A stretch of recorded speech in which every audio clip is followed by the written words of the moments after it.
Hey, I'm JP Warren. I'm not a pastor. I'm not a theologian. I'm just a guy figuring out his faith and finding out what's in the scripture keeps showing up in how I lead. This is Lead with Confidence. 5 minutes. Let's go.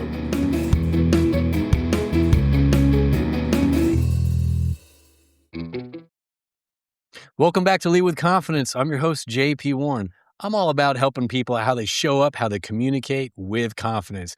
And this week, we're talking about courage. How to have courage, and we covered how to walk into a networking event with courage, with executive presence.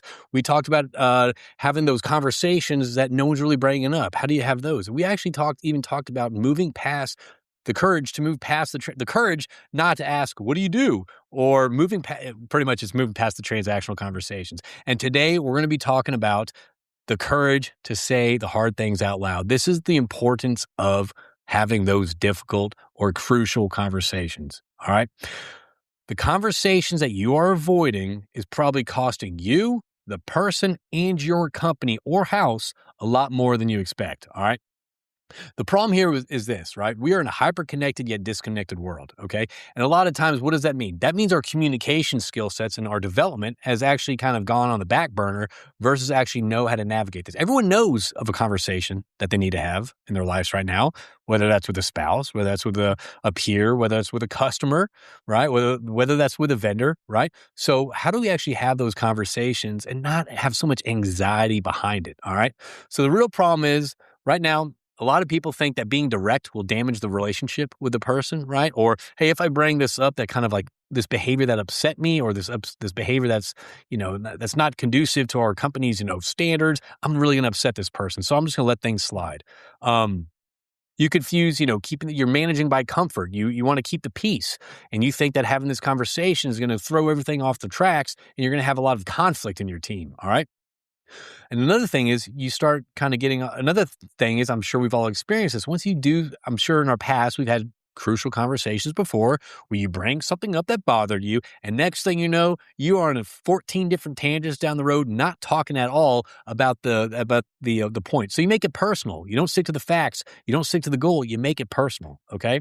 So I remember, this is one of those things like, I hate practicing what I preach. I really do. Even though this is what I do for a living. I help people in their navigate imposter syndrome, communicate, lead with confidence, things like that. But even and I remember I just had a coaching call with someone about having a crucial conversation, how they need to set it up and why they need to do it. Right. Hey, that's great if I'm telling other people advice, but what happens when I need to follow my own advice? So there was this one thing. So another thing that I do, I host these operator roundtables, right? And it's about 20 people to the table, and there's no solicitations, right? This allows for better conversation, better connection. That's what I'm all about. Communication and connection. Okay. So I remember one time, one of the rules is no solicitation. And this one person, they had a little bit too much booze, and they started kind of over talking people. Then they started pitching. Then they started it was just kind of like they kind of took over the conversation with the table.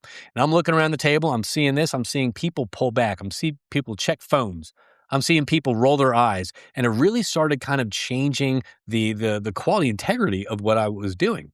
And I could have taken two things. There was definitely a different shift or vibe to that night. And I could have done one of two things. The first thing I could have done, because remember, they were a paying sponsor to be at the table. The first thing I could have done is say, hey, that's a customer. I really don't want to kind of like challenge them or kind of have this conversation with them, because I don't know how that's going to go.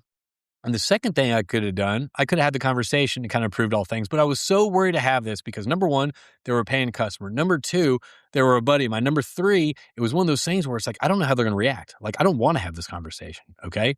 But after talking to my support group, friends, other people in this position, they told me that you got to have this conversation. You got to practice what you preach, JP. So what I did, I took some time. I took some time to actually kind of not be so emotional about things. You don't want to respond with emotion.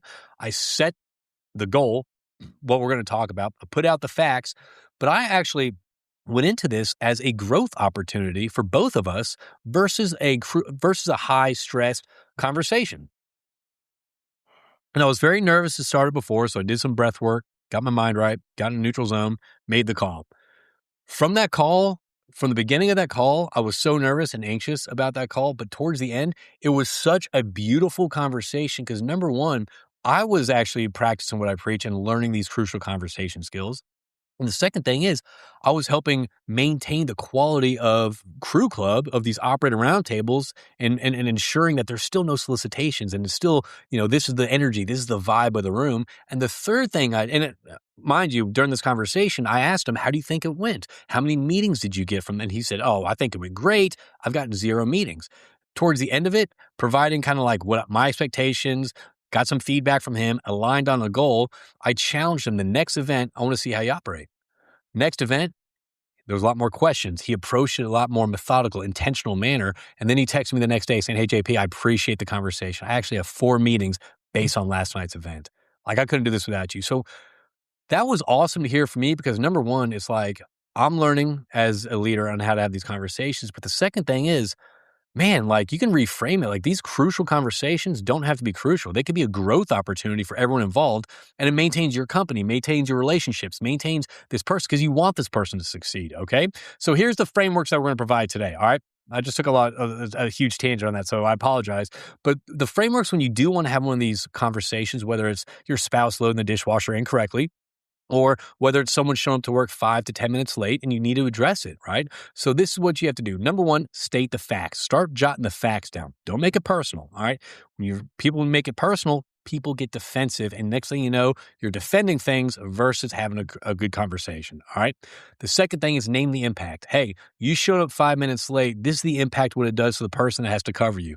This is the impact what it does to your performance. This is the impact what it does. Make it personal. What is that personal impact to them and the company or the team, all right? The third thing is make a request. That's an alignment on goal, okay? So start talking about a plan, what they can do to align on a goal. And obviously, in this is a conversation. So you're asking them on their feedback. Maybe there's something going on in their world that you're just not aware of, right? Maybe they're going through, because everyone's going through shit, right? Maybe they're going through something in their world that's affecting their performance, affecting how they're showing up. Maybe they're going through divorce and they have to drop their kids off at school and they're showing up late and there's nothing you can do. Without knowing that, you're not going to be able to help them out, all right, as a leader. Servant leadership, you're not supposed to help them out, all right? So at the end of it, align on the goal, okay? Align on the goal, make sure it's mutually communicated, and then go back to that after a couple weeks, months. Go back to that and just talk about, hey, listen, we had that conversation, and look what's going on now, and then obviously show appreciation, all right? I'm not going to give another story about the crucial conversation. I'm sure one will come up in a future episode. But all right, so here's what I want you to do today, all right? The next time you need to address an issue, whether it's with the spouse, it doesn't have to be a big issue at all. It could be something that's minute, that's kind of bugging you. Start there. Start small. Start off, that's how you eat an elephant. Start off with little bites, all right? So next time you have an issue to address, right? Write it down. Write down the observable facts before having that conversation. The second thing I want you to do is stop saying you always. Don't speak in absolutes. This never works for relationships or anything. Don't use you always, you never do this, you always do this. Stick to specific behaviors about that individual. All right. And then ask yourself, what exactly do I need this person to do differently? Be clear, be specific. Don't beat around the bush to appease people, because all you're doing, you're being unclear about your expectations and you're setting yourself up for failure or repeated behavior. So, all right, y'all, the relationship can handle the truth. Trust me. If you're with a spouse, with your team, the relationship can handle the truth. Okay. It's avoiding it that kills it. Think about that resentment that builds in you. Think about the tension, right? Think about all that like stuff when you bottle stuff down, you don't clear the air. Go out there, have that crucial conversation. Thank y'all for joining us, and we'll see you next time.